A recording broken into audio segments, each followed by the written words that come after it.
ఝాన్సీ అనే నేను నా హక్కుల కోసం పోరాడడానికి సిద్ధంగా ఉన్నాను. మరి మీరు?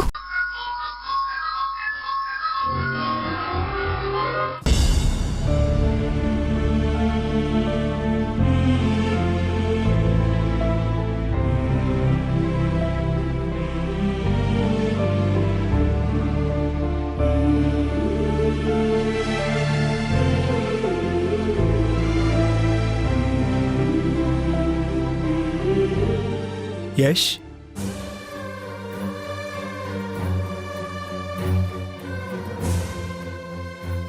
నీ పిల్లలు నీకు దూరమయ్యారన్న బాధ నిన్ను వెంటాడుతుందని నాకు తెలుసురా. సహజంగా ఇలాంటి పరిస్థితుల్లో ఎవరైనా సరే ఒంటరిగానే ఉండాలనుకుంటారు. డిస్టర్బ్ చేయడం కూడా కరెక్ట్ కాదు, నాకు తెలుసు మరిది గారు. కంపెనీ ఇప్పుడే కదరా స్టార్ట్ చేసింది. ఆ బిజినెస్ గురించి ఎవరు పట్టించుకోకపోతే ఎలారా? నువ్విలా బాధపడుతూ ఇంట్లోనే ఉండిపోతే ఎలా చెప్పు? ఈ బాధలో మీరు ఆఫీస్కి రాలేరని తెలుసు మరిది గారు. ఒకవేళ వచ్చినా వర్క్ మీద మనసు పెట్టలేరు. మీ పరిస్థితిని నేను అర్థం చేసుకోగలను, కానీ నా మీద కూడా పనిభారం ఎక్కువైపోతుంది. ఒక్కదాన్ని మోయలేకపోతున్నాను, బాగా టెన్షన్ పడుతున్నాను. మీరు కూడా ఆఫీస్కి వస్తే బాగుంటుందని నా ఉద్దేశం.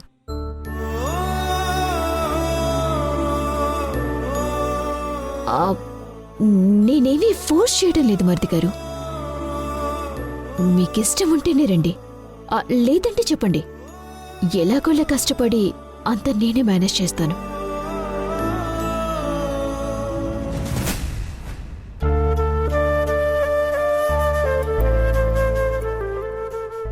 చెప్పరా, ఏంటి నీ సమాధానం?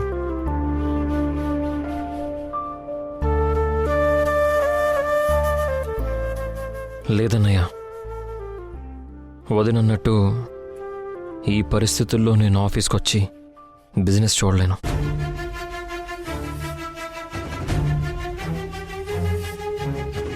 వదిన, మీరే అన్ని దగ్గరుండి చూసుకోండి.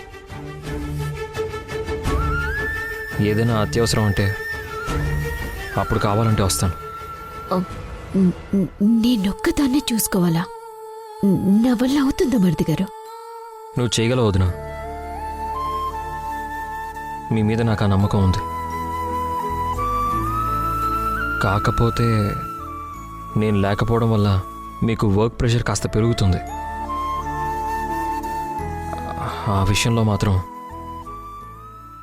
నన్ను క్షమించండి వదిన. యష్ ఇంకా ఈ డిప్రెషన్ నుంచి బయటికి రాడు. కంపెనీలో ఇంకా నేను ఆడిందే ఆట, చెప్పిందే మాట. అయ్యో మరిది గారు, మీరు నన్ను క్షమించమని అడగడం ఏంటి? మీ పరిస్థితి బాగోలేదు కాబట్టి తప్పదు కదా, నేనే చూసుకుంటానులేండి. వస్తాను. వస్తానరా.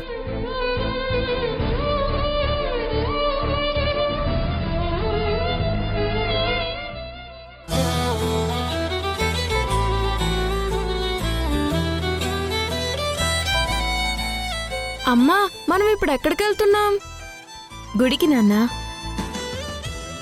శశి మారి మంచి దారిలోకి వచ్చి నన్ను అమ్మగా ఒప్పుకుంటే దేవుడికి అర్చన చేయిస్తానని మొక్కుకున్నాను, అందుకే వెళ్తున్నాం.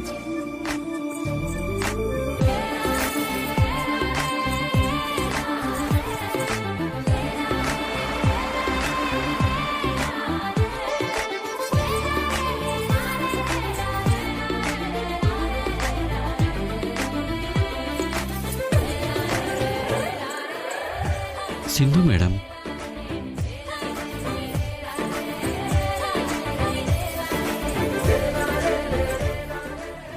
నమస్తే మేడం. హాయ్ రఘు, ఎలా ఉన్నావు? మీ దయ వల్ల బానే ఉన్నాను మేడం. నా దయ ఏంటి రఘు, ఏం మాట్లాడుతున్నావు? పూర్తిగా క్లోజ్ అవ్వాల్సిన ఎస్ఆర్ కంపెనీ మళ్ళీ రన్ అవుతుందంటే అది మీ వల్లే మేడం. మా ఉద్యోగాల్ని, మా కుటుంబాల్ని మీరే నిలబెట్టారు మేడం. చాలా థ్యాంక్స్ మేడం. ఏయ్ రఘు, ఏంటిది? వద్దు, నేను మీలాంటి ఎంప్లాయీని. జాబ్ లేకపోతే మీరు పడే బాధ ఎలా ఉంటుందో నాకు తెలుసు కాబట్టే మిమ్మల్ని సపోర్ట్ చేశాను. ఆఫీసులో మీరు లేకపోవటం మాకు చాలా బాధగా ఉంది మేడం. ఎస్ఆర్ మీరు చాలా కష్టపడి కంపెనీని పైకి తీసుకొచ్చారు మేడం. మీరు కంపెనీలో వర్క్ చేస్తే ఇంకా బాగుంటుంది మేడం. జాయిన్ అవ్వచ్చు కదా మేడం.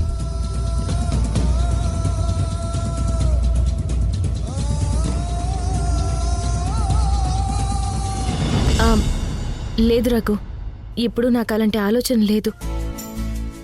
నేను నా పిల్లలతో సంతోషంగా ఉన్నాను. నా పిల్లల్ని బాగా చదివించుకోవడమే ప్రస్తుతం నాకున్న జాబ్, నేను చేసే వర్క్.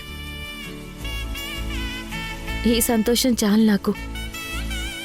అయినా మీరంతా ఉన్నారు కదా, సిన్సియర్గా వర్క్ చేయండి, కంపెనీని ఇంకా బెటర్ చేయండి. అప్పుడు కంపెనీ మళ్ళీ క్లోజ్ అయ్యే అవకాశమే రాదు. ఓకేనా? ఓకే మేడం, ఉంటాను మేడం. రఘు, ఒక నిమిషం. ఏంటి మేడం? ఇప్పుడు కంపెనీకి యశ్ వాళ్ళ వదినే కదా సీఈఓ. అవును మేడం. ఆ మధు ఆఫీస్లో ఏం చేస్తుందో, ఎలాంటి వర్క్స్ మూవ్ చేస్తుంది అన్నది నాకు కొంచెం ఇన్ఫర్మేషన్ ఇవ్వగలవా Raghu? Sure madam. Thank you Raghu, వస్తాను. Okay madam. పిల్లలు రండి.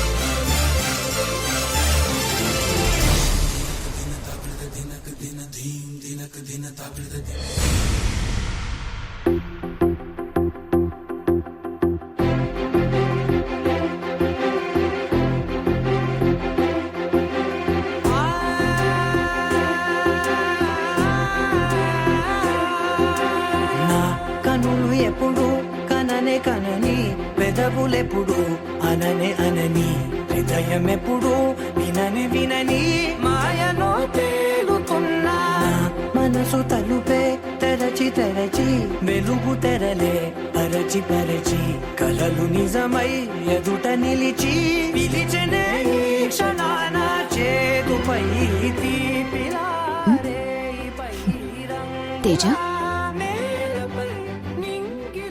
ఏంటలా చూస్తున్నావు? ఈ డ్రెస్లో నేనెలా ఉన్నాను?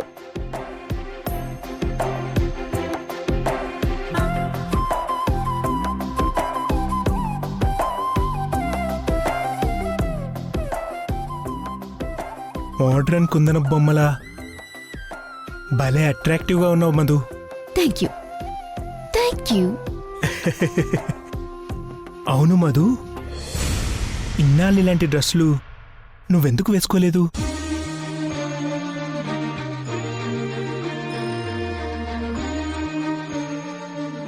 ఇలాంటి డ్రెస్సులు నీకు నచ్చుతాయి అని నాకిప్పుడే కదా తెలిసింది.